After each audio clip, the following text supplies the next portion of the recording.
Good evening, everyone. We are going to make some beefy enchiladas. So what I have here in my pan, I have 1.5 pounds of ground beef that we're going to brown up, and I have 1 onion that's chopped that we're going to put in here, and you're going to go ahead and just saute this up until your beef is no longer pink and your onions are soft. And let's get this started. Alright, y'all, so your meat is just about all done, and you want to go ahead and drain any fat that's out of here, okay? And then you want to put your meat back into your pan, okay? So I'm going to go ahead and drain my ground beef. Alright, y'all, so now we need some beef broth. You need either 8 cups of beef broth, or you can use the bouillon, whatever you prefer. So I'm going to go ahead and get 8 cups of beef broth. We're going to put it in here. Okay, I got 4 cups in here. So I'm going to get the rest of it in here.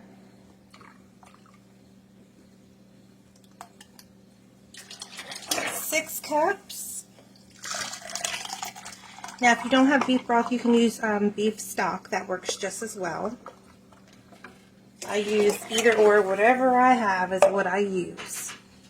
Alright, now we need 2 teaspoons of garlic powder. Okay. 1.5 teaspoons of salt.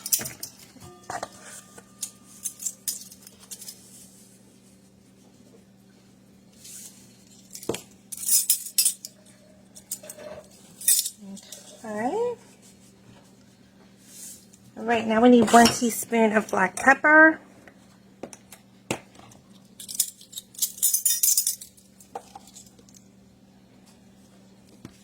Okay, so now we need 3 tablespoons of chili powder.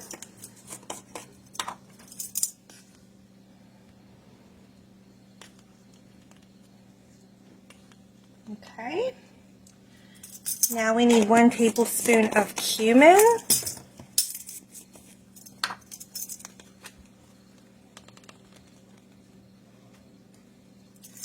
Now we need some regular paprika. We want 1 tablespoon plus 1.5 teaspoons. Okay. So let me get my 1 tablespoon. And then we need 1.5 teaspoons. Half. And there's our 1. Okay, let me go ahead and stir this up. And then we're going to need 2 14.5 ounce cans of peeled tomatoes, and we're going to put those in here.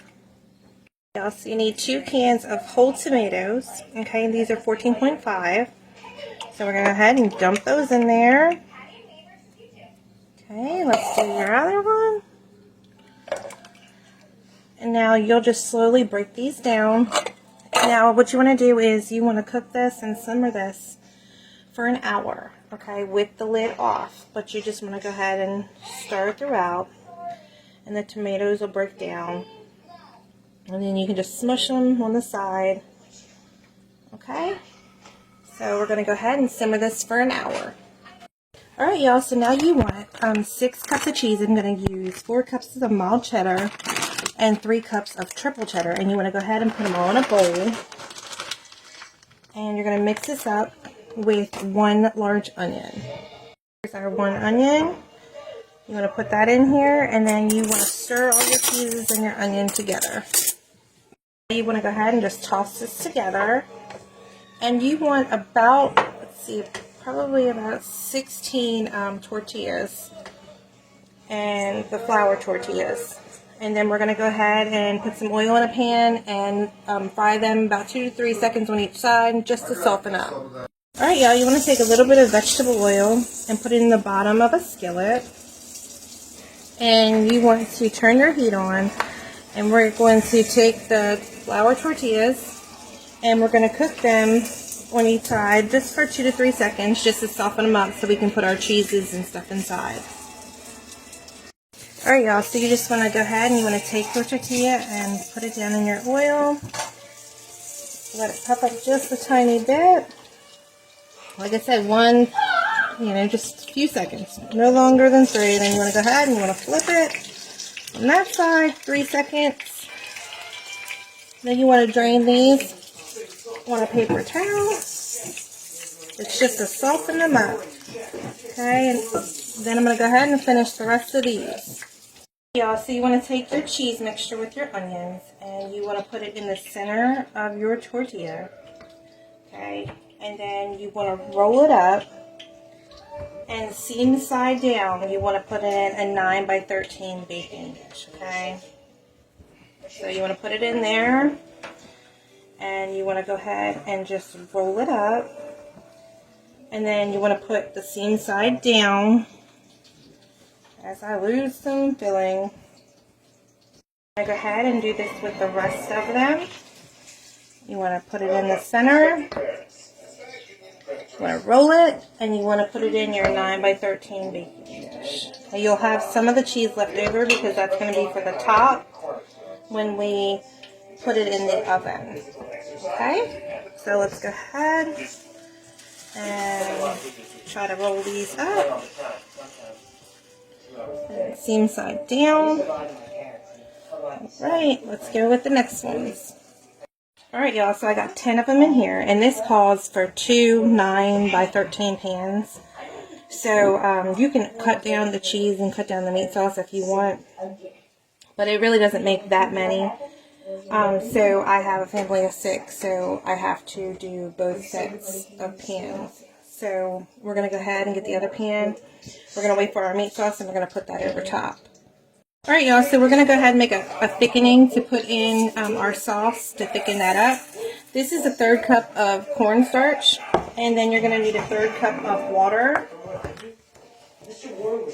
So we want to go ahead and put this in here, and we want to stir this until everything's combined, and then we're going to slowly add it to our red sauce. Okay, you want to go ahead and just whisk this together, and then we're going to go ahead and slowly add this and to get our sauce thickened. Alright, y'all, so you want to take your cornstarch mixture and you want to slowly add it to your red sauce, and you want to stir and add a little more. Okay, and you want to just get it all in here, and then we're going to cook this for 5 more minutes to get this all thickened up. So go ahead and let it simmer for about 5 more minutes. Alright, y'all, so this is all done, okay? Our meat sauce is done. So now what you want to do is you want to ladle it. Let me get you straightened away. You want to lay it over top of our dish. Now, I have 2 of these, okay? So you can freeze some of this meat sauce if you like and use it for another time. And you want to go ahead and just ladle it across all your enchilada pieces. Okay, so I'm going to go ahead and do it with both dishes. Okay, here's the one dish done. Alright, y'all, here's the second dish. So we're going to go ahead and foil these up. We're going to put them in at 350 degrees for about 10 to 15 minutes. And then we're going to take the foil off, top it with cheese, and pop it back in the oven for a few more minutes. Alright, y'all, so I got the foil in here, and then we're going to pop them in the oven. Alright, y'all, let's go ahead and take the foil off of this. Alright, now we're going to top it with some cheese. You may need some extra if you didn't have any extra from the filling, okay? So you want to go ahead and just top it with some cheese. You're probably going to need a cup per container. Okay, and then we're going to go ahead and we're going to leave this uncovered, and we're going to put this back in. Okay, I also want to let everybody know that we do have cookbooks that are still available. I'll put a link above and below in the comments for those of you who want to purchase those. It's got 212 recipes, all from my family. So uncovered, I'm going to go ahead and get this other one in, and we're going to put it on for 5 to 7 minutes until all this melts. Alright, y'all, they're all done. We put them back in for 7 minutes to melt the cheese. So if anybody has any questions, get in contact with us. And I hope everybody has a great afternoon.